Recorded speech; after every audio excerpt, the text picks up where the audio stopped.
아이폰 XS가 얼마 전에 출시되었죠.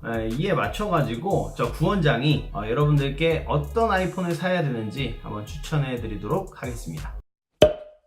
일단 본인은 너무나 애플을 사랑해가지고 애플 제품을 사랑해가지고 꼭 최신 아이폰을 나오자마자 바로 사야 되는 분들은 이 영상 안 보셔도 되겠습니다. 그냥 사세요. 지금 당장 직구 사이트 들어가셔가지고 주문을 하시면 될 것 같습니다. 하지만 이 구원장이 아이폰 XS가 공개된 이 시점에 어떤 폰을 추천하는지 듣고 싶으시다면 쭉 한번 이 영상 봐주시길 추천드리겠습니다. 실질적으로 지금까지 출시된 아이폰 중에서 쓸만한 걸 골라보라고 하면은 너무 옛날 것까지 거슬러 가긴 좀 그렇고 한 아이폰 7까지 한번 언급을 하고 싶네요. 이전 모델이 아이폰 6S였죠. 저는 아이폰 6가 디자인적으로 참 잘 뽑은 제품이라고 생각을 합니다. 그래가지고 이 디자인을 축으로 해가지고 큰 변화 없이 아이폰 6, 6S 그리고 7 심지어 8까지 4세대를 울거먹었죠. 그러니까 4년을 울거먹은 거예요. 대부분 여기 명차라고 얘기하는 외제차들도 자사의 그 디자인이 좀 자리가 잡히면은 큰 변화 없이 그냥 쭉 가는 거랑 그냥 비슷하다고 저는 긍정적으로 한번 생각해 보도록 하겠습니다. 아무튼 아이폰 7의 특징을 잡으라면 저는 방수입니다. IP67 등급 제품이었죠. 그 밖에 이제 세대가 넘어가면서 이제 AP 칩이나 카메라가 좋아지는 거는 일반적인 변화기 때문에 그냥 이 부분은 또 라이트 유저면은 체감이 크게 되지 않는 부분이니까 이 부분은 생략을 하고 얘기하도록 하겠습니다. 개인적으로는 저는 방수 기능을 좀 중요시 여기는 사람 중에 한 명인데요. 별것도 아닌 기능이라고 생각하실 수도 있겠지만 저는 이제 샤워를 한다거나 물놀이를 한다거나 이럴 때 좀 자유롭게 좀 사용을 하고 싶어가지고 전 개인적으로 기다려왔던 그런 기능 중에 하나입니다. 그런데 이제 아이폰 7이 16년도 가을에 출시가 됐었는데 동년도 봄에 삼성에서 갤럭시 S7 시리즈가 이제 출시가 됐죠. 근데 이때 이미 그 봄에 출시한 갤럭시 S7에 이 방수 기능이 들어갔었죠. 그것도 IP68 등급으로. 그리고 이제 반년 후에 아이폰 7이 나왔는데 아이폰 67 등급으로 나와가지고 이게 조금 모르시는 분들도 있을 거예요. 아마 그 애플이 방수된다고만 광고를 했지 IP67 등급 이런 거 크게 언급을 안 했거든요. 그 키노트에서는 언급은 했지만 광고할 땐 그런 말을 잘 안 했어요. 조그맣게 썼어요.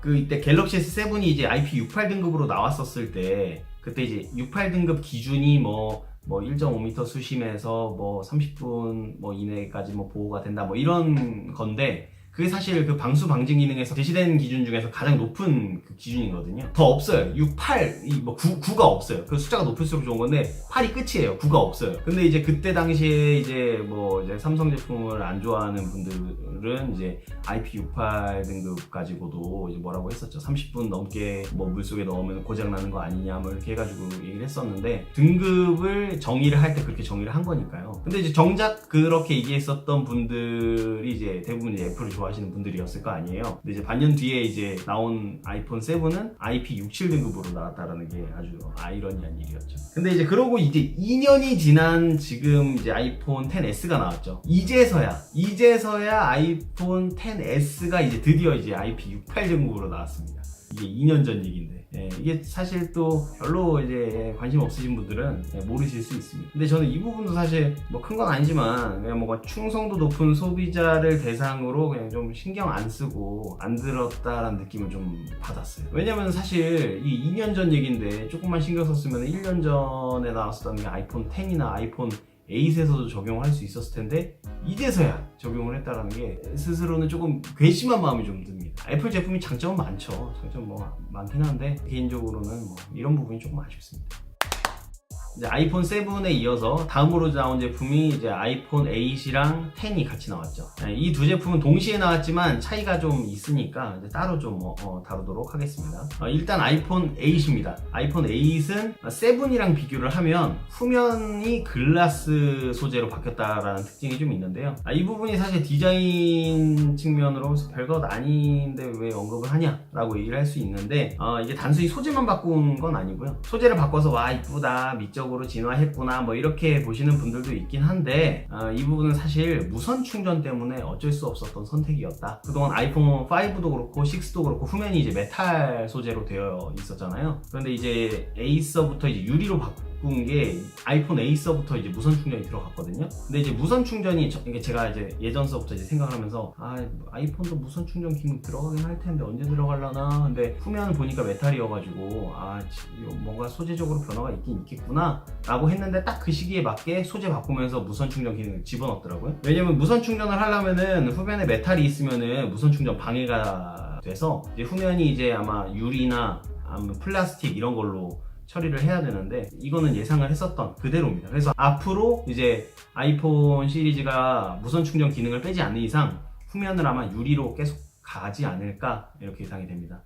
플라스틱 같은 경우는 좀 소재가 싸 보이기 때문에 플라스틱을 굳이 쓰진 않겠죠, 애플 입장에서. 그래서 지금 뭐 10도 나왔고 10S도 나왔는데 지금 다 후면 지금 글라스로 가고 있죠. 아마 그 기준은 아마 유지될 걸로 아마 판단이 됩니다.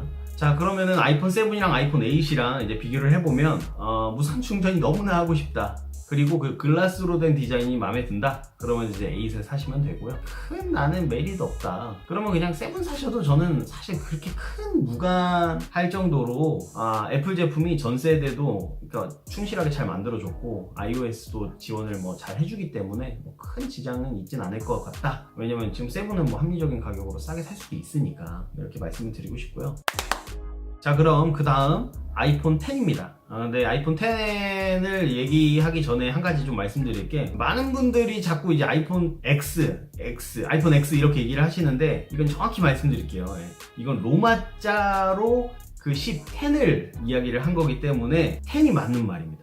지금까지 애플 키노트에서도 발표할 때 애플에서 한 번도 아이폰 X라고 말한 적이 없어요. 영어 발표할 때 아이폰 10이라고 항상 얘기를 했기 때문에 아이폰 10이라고 얘기를 하는 게 맞습니다. 자, 그러면 아이폰 10 한번 설명드릴게요. 아이폰 10은 아이폰 시리즈 사상 처음으로 홈 버튼이 없어진 제품이죠.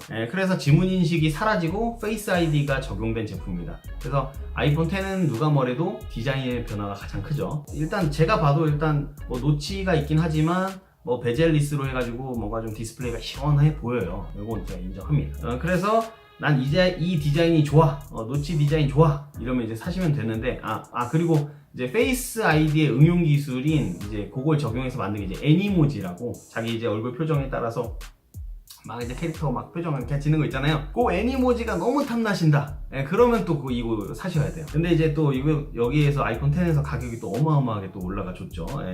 그래서 가격이 합당한지만 고려하시고 아이폰 10을 구매를 하시면 됩니다. 자, 여기까지 아이폰 10 말씀을 드렸고요. 자, 오래 기다리셨습니다. 자, 아이폰 10S입니다. 결론부터 말씀드릴게요. 사지 마세요. 정 사시고 싶으시면 그 노치 디자인이 너무 좋으시면 그냥 아이폰 10을 사세요. 스펙이 상향되고 카메라가 좋아져서 이게 너무나 결정적이야. 그러니까 10에서 10S로 넘어간 그 카메라가 너무 결정적이야. 그러면은 뭐 사셔야겠지만 저는 뭐 그닥 아이폰 10과의 차별점이 많지는 않아 보입니다. 워낙 아이폰 10도 카메라 잘 나왔고 동일하게 뭐 듀얼 카메라기도 하고 하니까 제가 느끼기에는 이게 과연 이 회사가 1년 동안 매년 하나씩만 내잖아요. 단적으로 삼성은 사실 1년마다 제품 2개씩 내잖아요. S 시리즈 봄에 내고 가을에 노트 시리즈 내고 이렇게 플래그십 모델을 2개씩 내는데 애플은 심지어 1년에 뭐 보급형 빼고 플래그십 모델 하나씩을 내는데 이거 과연 이 회사가 1년 동안 에너지랑 시간을 들여가지고 기술을 들여가지고 만든 결과물이 이건가?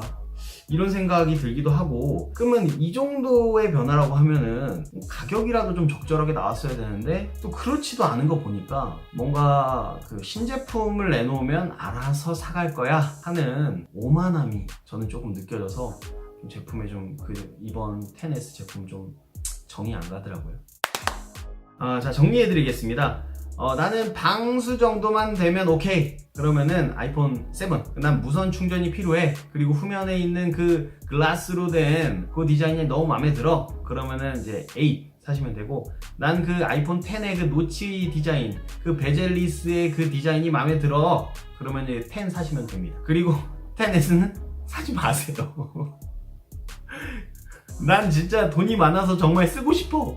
그러면은 사세요. 어쩔 수. 그건 뭐 제가 뭐라고 하겠습니까. 근데 이제 뭐 다들 뭐 가격도 고려해서 사시지 않을까 싶어서 그래서 이렇게 말씀을 드려보겠습니다. 지금까지 아이폰의 변천사와 아이폰 어느 부분에 초점을 맞춰서 사야 되는지 간단하게 한번 짚어드렸습니다. 제품마다 차이를 모르는 건 아니고요. 제가 이제 러프하게 짚어드렸는데 제가 디테일하게 그런 차이를 모르는 건 아닙니다. 라이트한 일반 유저를 대상으로 한 영상이니까 너무 이런 걸로 노여워하지 마시고요. 참고만 해주시면 될 것 같습니다. 그리고 너무 전 세대를 샀을 때 중고가 방어가 안 되는 거에 대해서는 제가 고려를 한 건 아니니까요. 그런 것까지 좀 고려를 하시면 합리적인 소비 하실 수 있을 것 같습니다. 영상 재밌게 보셨다면 구독과 좋아요 부탁드리고요. 자, 그럼 다음 영상에서도 또 만나요. 오케이? 오케이.